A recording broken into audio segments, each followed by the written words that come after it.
Camp Aliceville, Alabama. 14 de agosto de 1943, 6:30. Giuseppe Marino se sentó en los escalones de madera de su barracón, observando cómo el sol se hundía hacia el horizonte de Alabama, tiñendo las torres de vigilancia de tonos naranja que le recordaban dolorosamente las puestas de sol sobre el puerto de Nápoles. Llevaba 11 semanas prisionero, capturado en la campaña de Sicilia, procesado en campos de tránsito en África del Norte e Inglaterra, transportado en un buque Liberty que tardó 17 días en llegar a Nueva York y, finalmente, llevado en tren hasta este antiguo campo de algodón convertido en centro de internamiento para 4.000 soldados italianos. Todos esperaban que la cautividad americana fuera algo completamente distinto a lo que experimentaban. El campo no parecía una prisión. Los barracones eran edificios nuevos de madera con colchones reales y mosquiteras. El comedor servía 3 comidas diarias, comida sencilla para estándares italianos, pero abundante, más de lo que Giuseppe había comido en 2 años de servicio militar en África del Norte, donde las líneas de suministro eran inestables y las raciones siempre insuficientes. Los guardias llevaban rifles, pero mantenían una actitud relajada que sugería que veían a los prisioneros como un problema logístico, no como enemigos peligrosos. Lo que más confundía a Giuseppe era el sonido que llegaba desde el edificio de administración, alguien cantando en italiano. No un prisionero murmurando para sí, sino una voz amplificada por altavoces que resonaba por todo el recinto. La canción era O Sole Mio, en dialecto napolitano que Giuseppe reconocía de su infancia en las estrechas calles que subían desde el puerto, donde la ropa colgaba entre edificios y las mujeres se llamaban desde las ventanas. Se acercó al edificio, atraído por la música familiar en un contexto extraño. Otros prisioneros se reunían también, con expresiones de confusión y nostalgia. La canción terminó y otra voz habló en italiano con acento, pero comprensible, invitando a los prisioneros al patio de recreo para un programa musical organizado por miembros de la comunidad ítalo-estadounidense de Tuscaloosa. Giuseppe sabía que vivían muchos inmigrantes italianos en América. Durante el transporte había conocido a un soldado americano de Brooklyn que intentó hablar en italiano roto y mencionó que sus abuelos emigraron de Calabria en 1902. Pero la idea de que ítalo-estadounidenses organizaran entretenimiento para prisioneros italianos parecía absurda. ¿Por qué querrían tener algo que ver con soldados que lucharon por Mussolini y Hitler? La aritmética de la cautividad. Estados Unidos albergaba unos 51.000 prisioneros de guerra italianos a finales de 1943, la mayoría capturados en las campañas norteafricanas que culminaron con la rendición del Eje en Túnez en mayo. El número superaría los 50.000 con los tomados durante la campaña italiana que comenzó en julio y duraría casi 2 años, mientras las fuerzas aliadas avanzaban lentamente hacia el norte por terreno montañoso donde los alemanes realizaron defensas magistrales.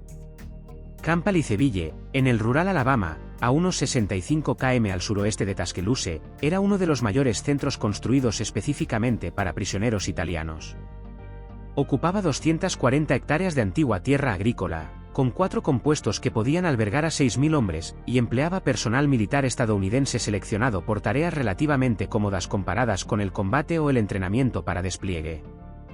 El condado de Tuscaloosa tenía unos 12 residentes de origen italiano en 1943, primera, segunda y tercera generación, que mantenían lazos culturales con su patria ancestral mientras estaban plenamente integrados en la vida sureña. Muchos eran bilingües, hablaban inglés en público y en los negocios, italiano o dialectos regionales en casa.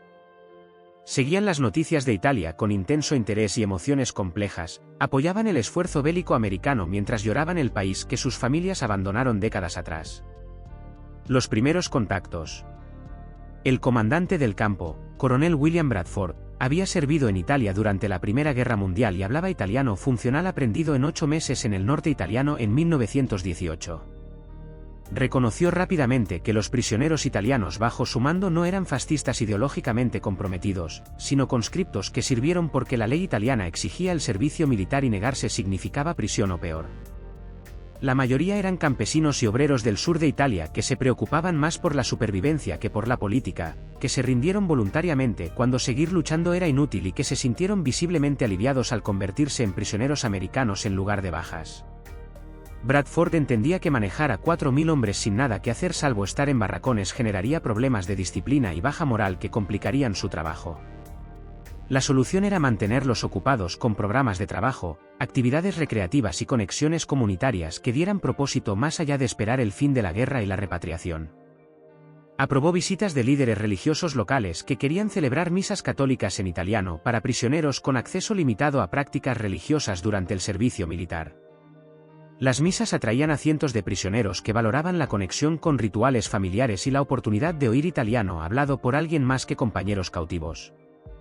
Los sacerdotes mencionaron estas visitas en sus congregaciones, generando conciencia entre feligreses ítalo-estadounidenses de que había prisioneros italianos cerca. María Rossi, ítalo-estadounidense de segunda generación de Tuscaloosa cuyos padres emigraron de Sicilia en 1905, asistió a una de esas reuniones parroquiales donde el padre Antonio Benedetto describió sus visitas a Campalice. Criada hablando dialecto siciliano en casa, casada en otra familia de inmigrantes italianos, mantenía fuerte identidad cultural pese a ser completamente americana en educación, empleo y lealtad política. Tras la reunión se acercó al padre Benedetto con una pregunta que iniciaría uno de los esfuerzos humanitarios más inusuales de la guerra: ¿podían familias ítalo-estadounidenses visitar el campo para brindar apoyo y conexión a prisioneros lejos de casa? El sacerdote no estaba seguro, solo tenía autorización para misas, no visitas comunitarias generales, pero prometió preguntar al coronel Bradford. La respuesta de Bradford fue cautelosamente positiva: visitas permitidas bajo supervisión, restringidas a áreas recreativas, sujetas a normas que prohibían información útil para fugas o riesgos de seguridad. Dentro de esas limitaciones, dio la bienvenida a la participación comunitaria que mejoraría la moral de los prisioneros y reduciría el aislamiento psicológico de la vida en el campo. La primera visita comunitaria ocurrió un sábado de finales de julio de 1943. 15 familias ítalo-estadounidenses llegaron al campo con comida casera, pan, pasteles, vegetales en conserva y vino que violaban las normas, pero que Bradford decidió ignorar porque el valor simbólico superaba la infracción técnica. Las familias montaron mesas en el patio de recreo mientras varios cientos de prisioneros observaban desde lejos, inseguros si era un truco elaborado o gesto genuino de hospitalidad. María Rossi estaba junto a una mesa y llamó en dialecto siciliano preguntando si alguien era de Sicilia. 3 prisioneros se acercaron con cautela. Preguntó de qué pueblos eran, uno de Palermo, otro de un pueblo cerca de Catania, el tercero de la misma región que dejaron sus padres casi 40 años atrás. Comenzó a preguntar por familias específicas que sus padres mencionaban, descubriendo que un prisionero conocía primos de parientes que nunca conoció pero de quienes oyó historias toda su vida. Giuseppe Marino terminó hablando con Anthony Castellano, cuyo padre emigró de Nápoles en 1898. Castellano hablaba dialecto napolitano que Giuseppe oyó toda su vida, haciendo que la conversación pareciera con alguien de su propio barrio, pese a que Castellano era completamente americano, nacido en Alabama, educado en escuelas americanas, supervisor de construcción en una empresa que edificaba instalaciones militares. Castellano preguntó por Nápoles, si calles e iglesias específicas que su padre describía aún existían. Giuseppe confirmó que la mayoría sí, aunque la ciudad había cambiado sustancialmente en 2 décadas de régimen fascista. Hablaron de comida, barrios, el puerto y cómo se veía la puesta de sol desde las colinas sobre la ciudad. La conversación era a la vez conexión profunda con herencia compartida y recordatorio doloroso de que Giuseppe era prisionero que tal vez no vería Nápoles en años. La música que trascendió estatus. Las visitas comunitarias se volvieron eventos semanales en agosto y principios de septiembre, con número creciente de familias ítalo-estadounidenses recorriendo 65 kilómetros desde Tuscaloosa para pasar tardes de sábado en Campalice. Las reuniones evolucionaron más allá de visitas simples a celebraciones culturales con comida, conversación, y cada vez más, música que definió las visitas. Varios prisioneros habían sido músicos profesionales o semiprofesionales antes de la guerra. Giuseppe tocaba guitarra en una pequeña banda que actuaba en restaurantes y festivales cerca de Nápoles. Marco Bianchi, de Florencia, estudió violín clásico antes de ser reclutado. Pietro Romano, de Roma, cantaba profesionalmente en bodas y celebraciones.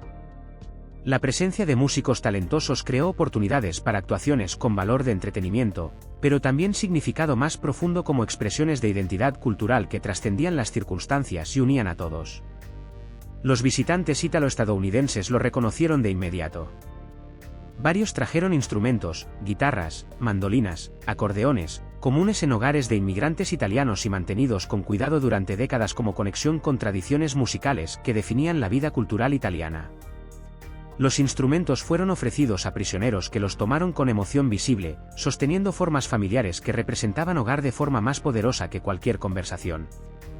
El primer concierto improvisado ocurrió espontáneamente. Giuseppe tenía una guitarra prestada, afinándola con cuidado, cuando alguien entre los visitantes pidió Santa Lucía, canción napolitana famosa en toda Italia y bien conocida entre inmigrantes italianos en América. Giuseppe comenzó a tocar sin decidir conscientemente actuar, la memoria muscular de la progresión de acordes tomó el control antes de que su mente lo alcanzara.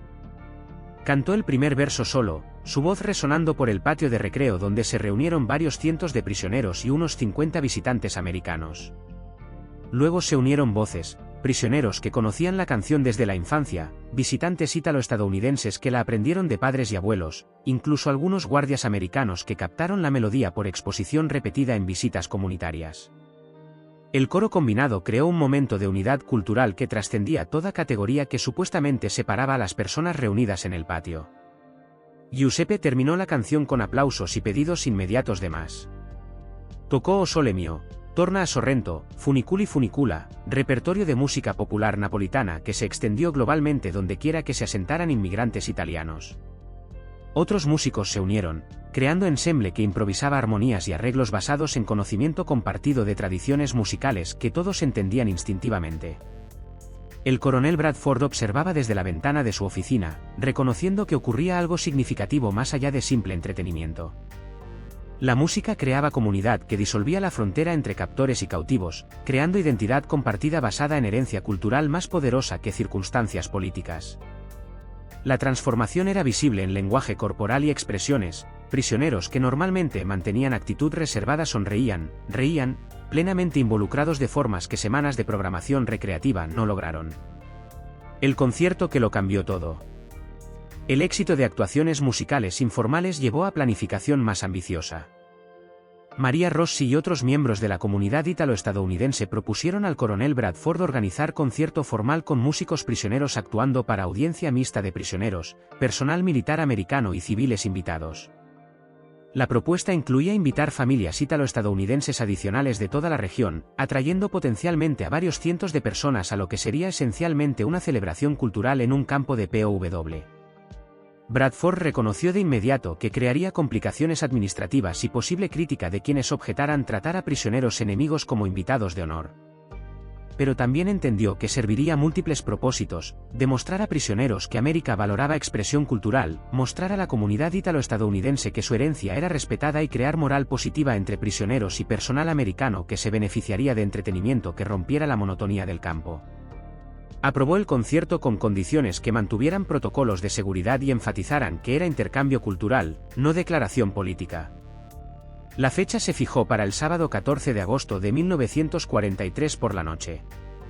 El lugar sería el patio de recreo con escenario improvisado de madera disponible en la base.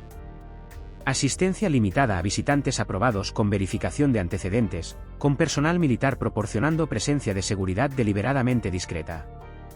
Las 2 semanas previas fueron de preparación intensa. Giuseppe y otros músicos prisioneros ensayaban diariamente, trabajando arreglos para canciones que mostraran tradiciones musicales italianas mientras permanecían accesibles para audiencia que tal vez no compartiera familiaridad profunda con música folclórica regional. Seleccionaron repertorio que abarcaba siglos y regiones, canciones de amor napolitanas, baladas sicilianas, piezas teatrales romanas, melodías folclóricas del norte italiano y música popular de los años 20 y 30 que representaba el último periodo de relativa prosperidad de Italia antes de que fascismo y guerra lo consumieran todo. La comunidad ítalo-estadounidense organizó logística para traer instrumentos, equipo de sonido y refrigerios que transformarían la noche en celebración genuina más que simple actuación. Múltiples familias coordinaron contribuciones, creando esfuerzo colectivo que involucró a gran parte de la población italiana de Tuscaloosa en apoyar proyecto que los conectaba con su herencia mientras demostraba valores americanos sobre respeto cultural y dignidad humana. La noche del 14 de agosto. El calor del verano de Alabama apenas disminuía con la puesta de sol, la humedad era tan densa que simplemente estar sentado producía sudor. El patio de recreo se llenó con unas 800 personas, 4.000 prisioneros autorizados a asistir, 200 civiles ítalo-estadounidenses que viajaron de toda la región y 100 miembros del personal militar americano de servicio o asistiendo voluntariamente. El escenario era simple, plataforma de madera de 4,5 metros de ancho por 3 metros de profundidad, con bandera americana prominentemente exhibida junto a bandera italiana que Bradford ordenó específicamente para la ocasión, pese a preguntas sobre protocolo al mostrar la bandera de un país que hasta recientemente fue enemigo de América. Las banderas duales representaban el estatus complicado de prisioneros italianos, antiguos enemigos, trabajadores actuales y seres humanos cuya identidad cultural merecía reconocimiento. La actuación que disolvió fronteras. Giuseppe estaba detrás del escenario, en realidad solo una cortina de lona que creaba mínima separación del público, escuchando al coronel Bradford dar remarks de apertura en inglés e italiano que daban la bienvenida a todos a una noche celebrando herencia musical italiana. La introducción fue breve y factual, evitando exceso de sentimentalismo mientras reconocía que reunir prisioneros italianos e ítalo-estadounidenses representaba circunstancias inusuales creadas por guerra que separó a personas con conexiones culturales fundamentales. La cortina se abrió. Giuseppe salió al escenario con su guitarra, seguido por Marco con violín, Pietro el cantante y 3 músicos más que formaron ensemble representando múltiples regiones y tradiciones musicales italianas. El público aplaudió, prisioneros con entusiasmo, civiles con calidez, personal militar con cortesía. Todos entendían que era más que entretenimiento, declaración sobre lo posible incluso en circunstancias definidas por conflicto militar y categorías legales que clasificaban personas como enemigos o aliados.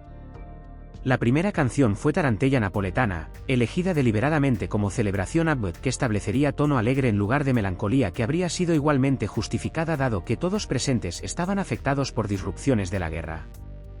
Giuseppe tocó las medidas iniciales, el ritmo rápido inmediatamente reconocible para cualquiera familiarizado con tradiciones musicales del sur de Italia. Los otros músicos se unieron, creando arreglo que construía desde melodía simple a armonías complejas que mostraban talentos individuales mientras mantenían sonido cohesivo de ensemble. El público respondió de inmediato, prisioneros comenzaron a aplaudir en ritmo, civiles ítalo-estadounidenses se unieron, personal militar, tal vez incómodo mostrando demasiado entusiasmo por actuación de prisioneros, asintió al compás. El sonido llenó el patio de recreo, elevándose sobre el perímetro de alambre de púas hacia la oscuridad de Alabama, donde probablemente lo oyeron granjeros en el campo circundante que tal vez se preguntaron qué extraña celebración ocurría en el campo de POW. El ensemble interpretó 6 canciones antes del momento que definiría la noche. Pietro anunció en italiano e inglés que interpretarían O Sole Mio, tal vez la canción napolitana más famosa conocida mundialmente, representando cultura musical italiana en su forma más accesible y emocionalmente poderosa. Giuseppe comenzó la progresión de acordes inicial, familiar hasta el cliché pero aún efectiva creando anticipación por melodía que millones reconocían tras las primeras notas. Pietro cantó el verso inicial en tenor claro que demostraba años de entrenamiento profesional. Las letras describían sol y amor con sentimentalismo romántico típicamente italiano, franqueza emocional que la cultura anglosajona a menudo encontraba excesiva, pero que la tradición italiana abrazaba como expresión auténtica del sentimiento humano. A mitad del segundo verso, voces del público se unieron, primero unos prisioneros que no pudieron resistir cantar una canción conocida desde la infancia, luego civiles ítalo-estadounidenses añadiendo armonías aprendidas de padres y abuelos. Luego inesperadamente varios soldados americanos de origen italiano que estaban al borde del público avanzaron y comenzaron a cantar.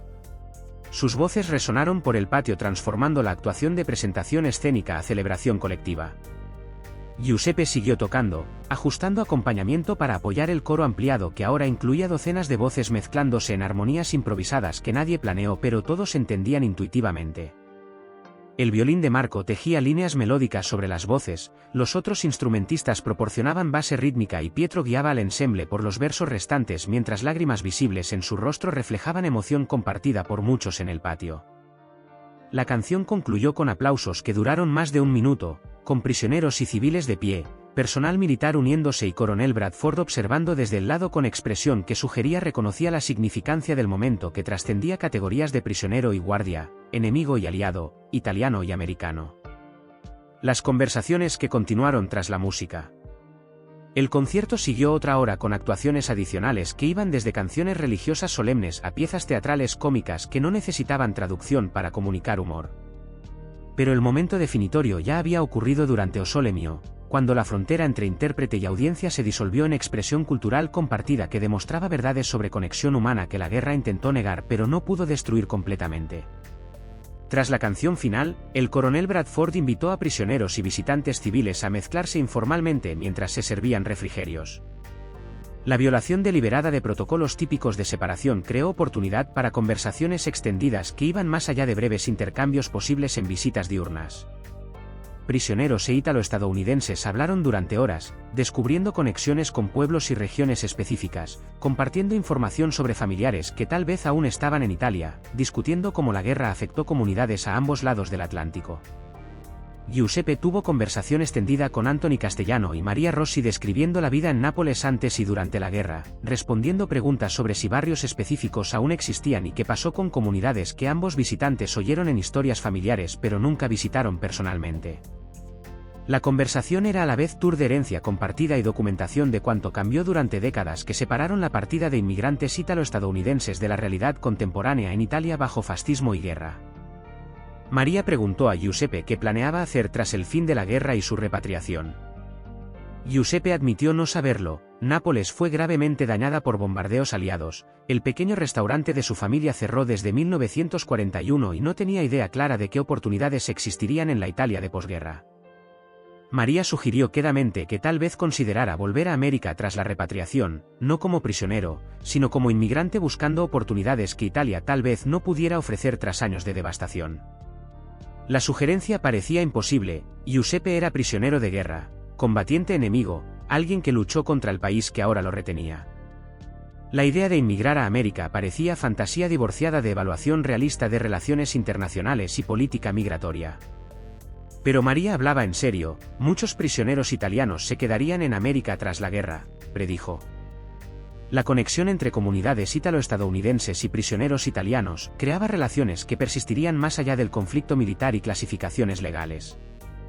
Giuseppe llegó a Nueva York en marzo de 1952, viajó en tren a Alabama y fue recibido en la estación por la familia Castellano, que mantuvo correspondencia con él durante 9 años pese a no tener obligación más allá de conexión humana creada durante conciertos de guerra en campo de prisioneros. Se mudó a una pensión en Tuscaloosa, encontró trabajo como carpintero en empresa de construcción que edificaba casas suburbanas para familias beneficiadas por prosperidad de posguerra y comenzó el proceso de convertirse en americano mientras mantenía identidad italiana que primero lo conectó con personas que lo ayudaron a sobrevivir el cautiverio con dignidad intacta.